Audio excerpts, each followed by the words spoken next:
En el diario El País hay varias noticias que hablan de la relación de la OTAN y Rusia.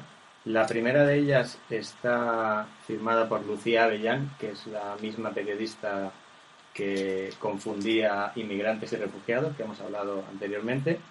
La noticia dice así: la OTAN triplica el número de soldados de su fuerza rápida. Bien, todo esto pertenece a la propaganda, pero propaganda occidental contra Rusia. Así hay que interpretarlo.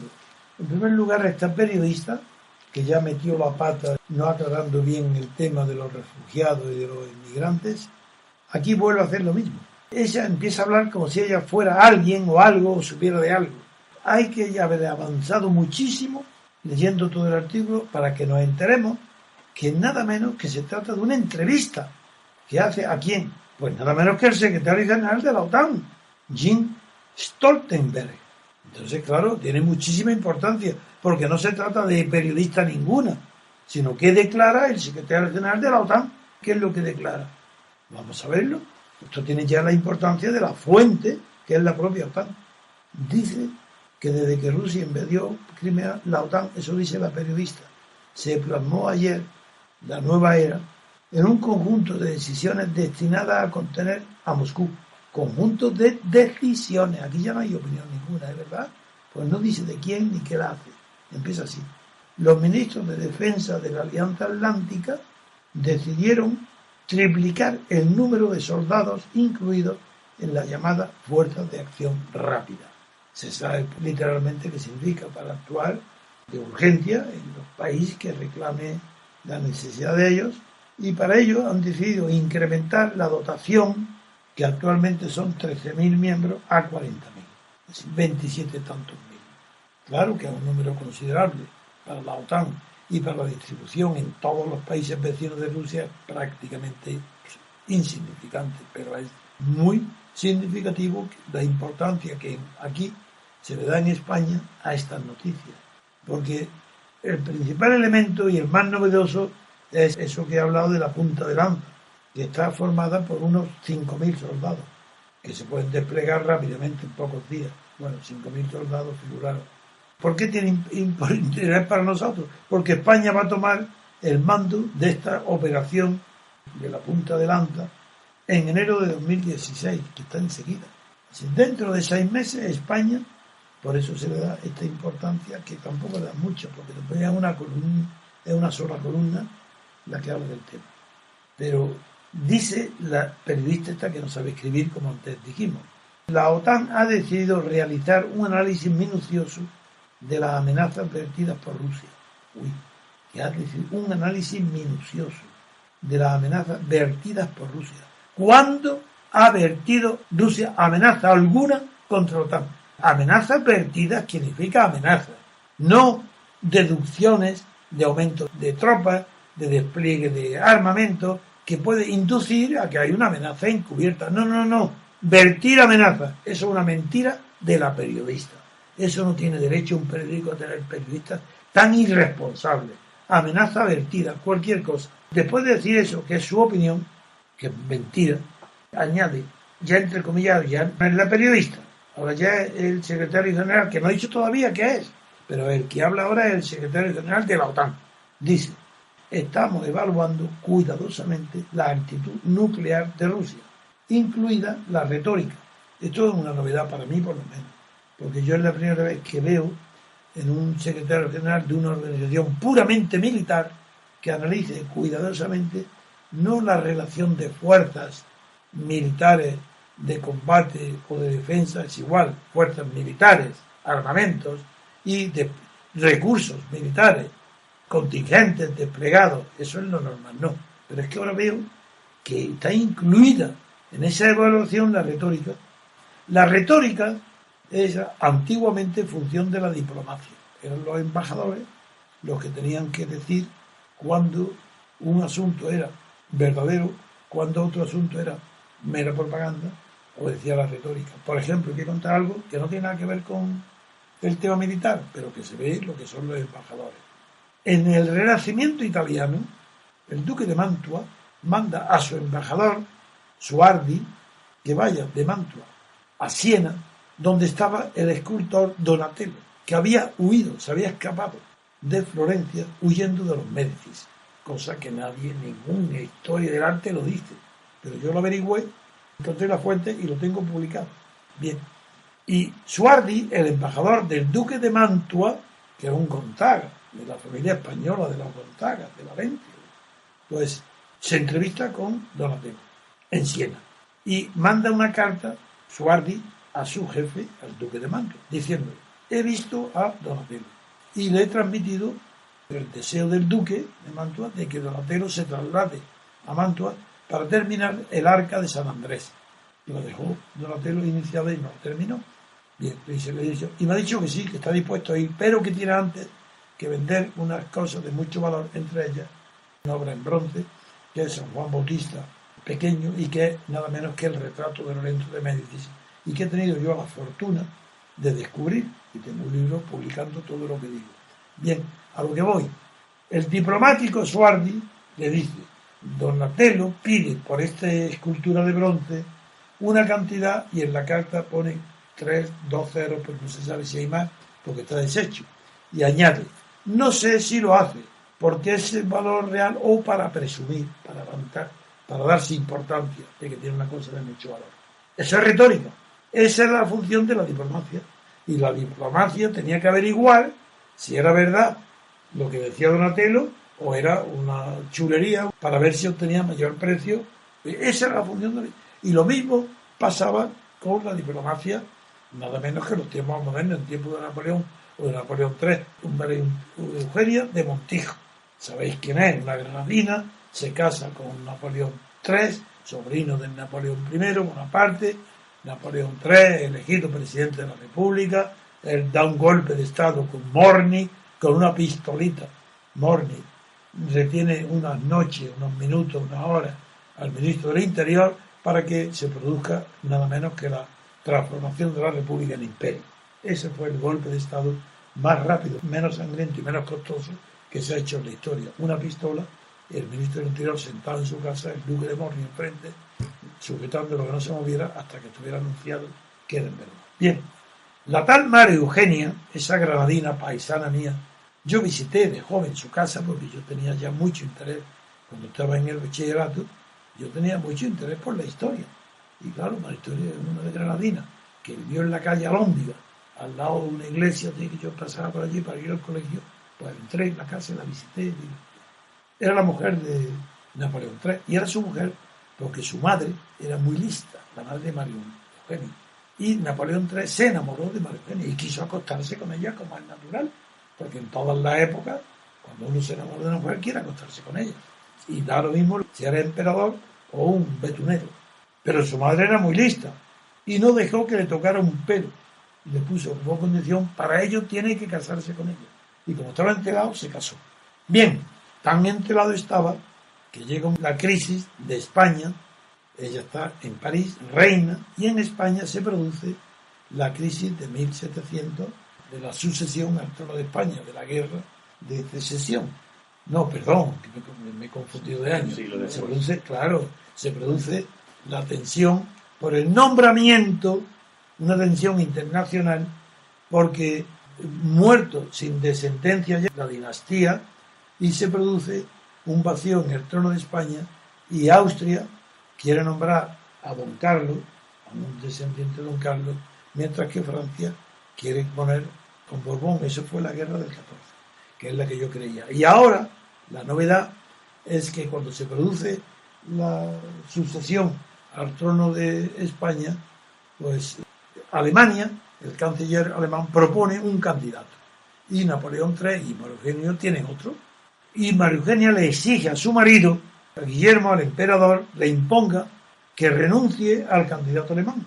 Se lo trasladan, y la diplomacia y el diplomático, cumpliendo con su función de evaluar la retórica, pues le dice: nada, renunciamos, no hay ningún problema. Pero había problemas.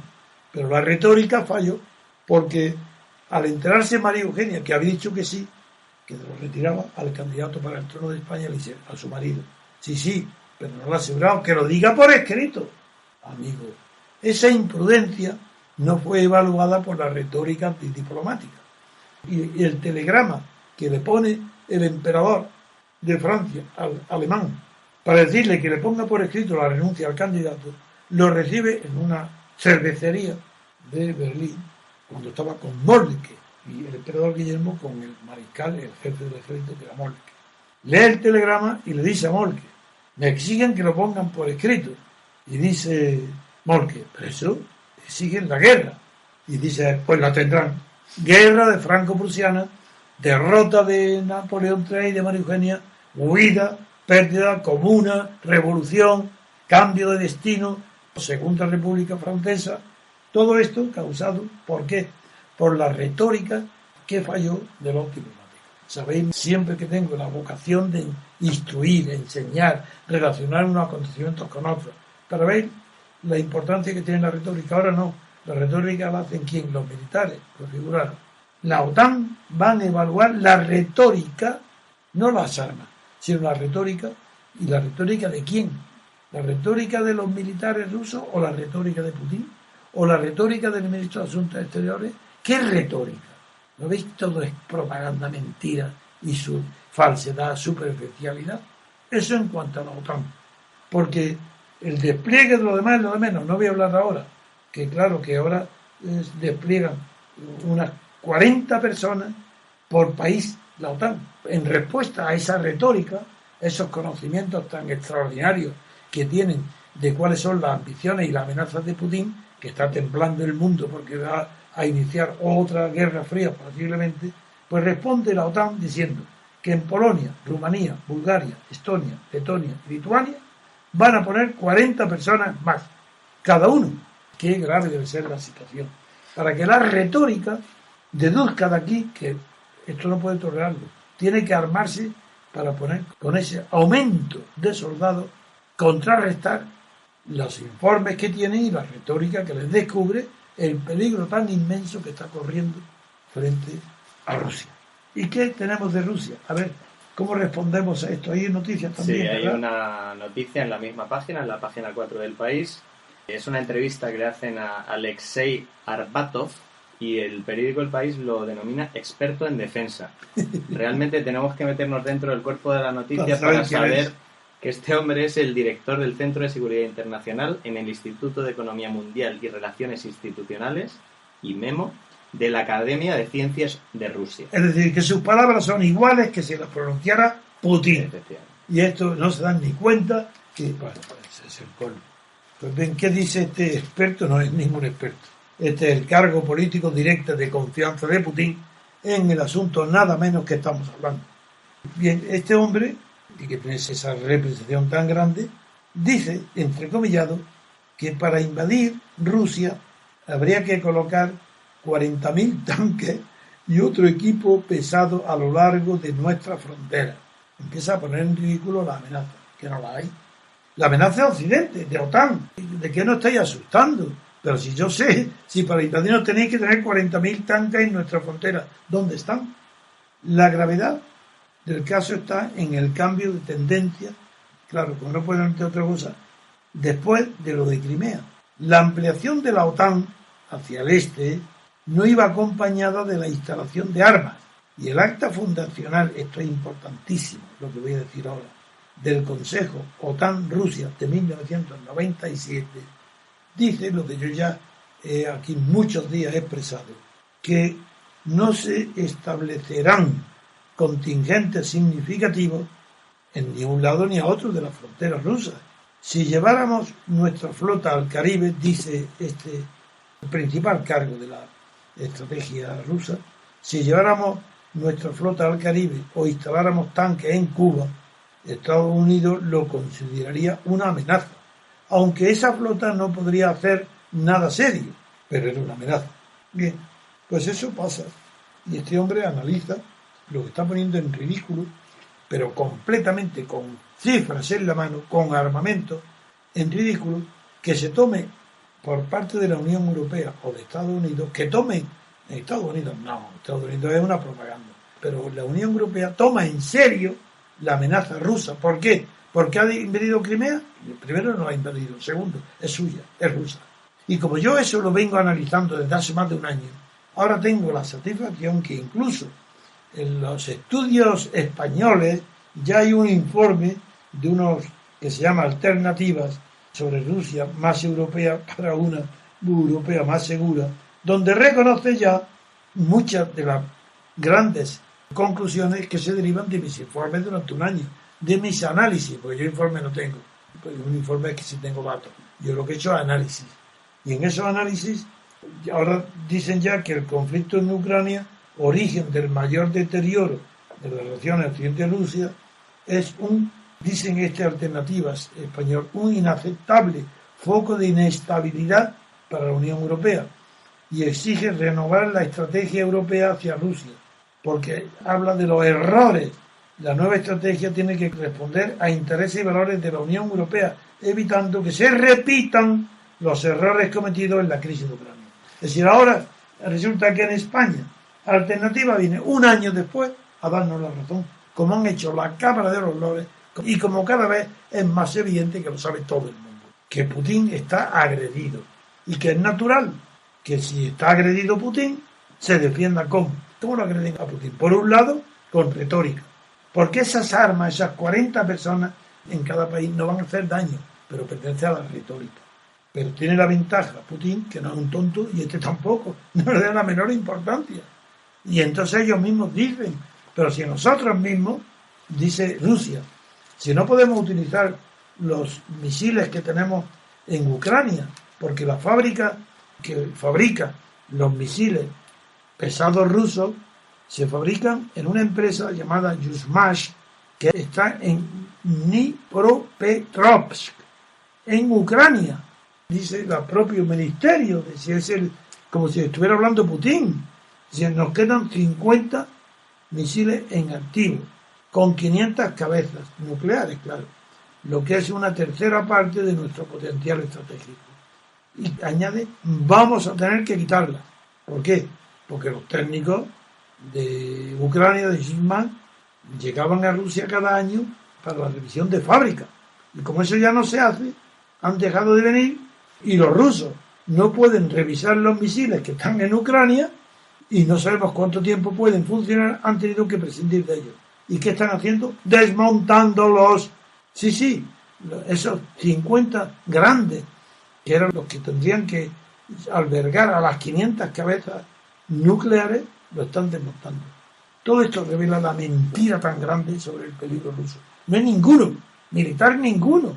El presidente Vladimir Putin anunció que en 2015 Rusia instalaría 40 nuevos misiles estratégicos. ¿Pero qué creéis que son? Pero la gente esto lo lee, los periódicos y dice, uy, Rusia se está colocando, ha aprobado 40 nuevos misiles estratégicos. ¿Qué son? Bueno, pues ahora se explica, dice, esos 40 misiles intercontinentales, como están construyendo Rusia 3 submarinos estratégicos, que irían cada uno de ellos con 16 misiles, ¿qué quiere decir? Que toda la novedad de Rusia de instalar las toneladas y que hay que colocar equivale exactamente al armamento nuclear de 2 submarinos. Eso es el armamento. Así que la amenaza ahora de Rusia es que tiene que instalar para renovar otras instalaciones, equipar con armamento nuclear a 2 submarinos. Con esto quiero nada más que decir, uno, que es mentira todo lo que está pasando. Y como es mentira, pasando en las relaciones de Unión Europea y Estados Unidos con Rusia, que es nada más que una venganza de Estados Unidos del ridículo que hizo en Siria, que fue el ministro Lavrov de Asuntos Exteriores quien resolvió el tema de que Estados Unidos no bombardeara, como tenía declarado, desde los buques del Mediterráneo a Damasco.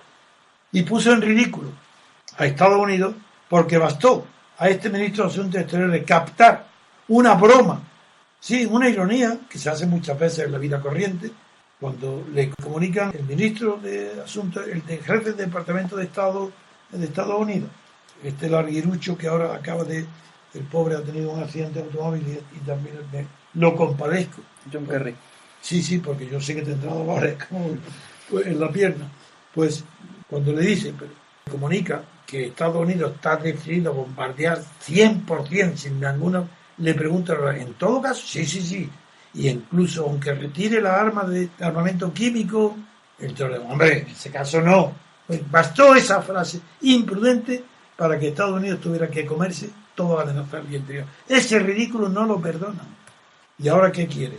Pues nada, presumir Estados Unidos de fortaleza falsa que no necesita, y la Unión Europea a la cola de todos sus fracasos internos y próximos, a la cola de Estados Unidos, pretendiendo hacer pinitos, diciendo yo también, igual que tú le pones a Putin unas multas y le quitas el pasaporte para que 20, 30, 40 funcionarios o cargos políticos no entren en Estados Unidos, nosotros lo hacemos igual. Y le ponemos sanciones. Y ahora Putin nada, y ahora resulta que Putin responde a esas sanciones y perjudica, entre otras cosas, a España. Y hablamos el otro día de que las sanciones, que ahora Rusia prorroga un año el embargo de alimentos de la Unión Europea, pues como son los alimentos frescos, que en respuesta a las sanciones que recibe Putin, que además están produciendo mucho más daño a Alemania que a Rusia, pues ahora también a España. Y hablamos hace poco de que en Aragón los productos frescos que iban a Rusia ya no pueden ir y que están provocando ruinas en el campo español por la imbecilidad, no se puede decir de otra manera, de la retórica. Vuelvo a hablar de ello. La importancia de la retórica, como si fueran niños de colegio que se asustan uno a otro porque uno le asoma por debajo de la camisa un gomero para tirar tirachinas de un tamaño descomunal. Y están como niños con la retórica. Todo esto basta ya de tonterías, no perdamos nosotros el tiempo. Decimos, no hay ningún peligro, ni frío ni caliente, no hay posibilidad alguna de que Putin inicie guerras ni tensiones. Es al contrario, en Crimea tuvo que actuar cuando no había ninguna ley que se lo prohibiera, porque la única ley que existía en Crimea era la Constitución de Kiev. Y previamente a la actuación de Rusia, que fue apoyar, sí, retóricamente, seguro también, pero apoyó a Crimea, retóricamente seguro.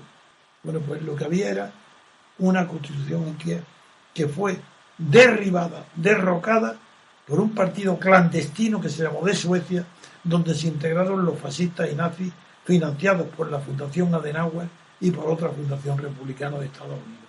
Se produjeron los muertos del Maidan, se acabó la Constitución, nombraron a otro presidente de la República, el anterior tuvo que huir a Rostov, y 3 de los asaltantes y los dirigentes de las matanzas del Maidan fueron ministros. Timochenko en la cárcel por corrupta se es liberada y sus partidarios entran. Y en ese clima, donde no hay ley alguna, es donde Crimea, con un 90% ruso de la población, se incorpora a Rusia, se levanta y dice, yo no me desco más que a Rusia. Y Rusia lo favorece como es natural. Punto.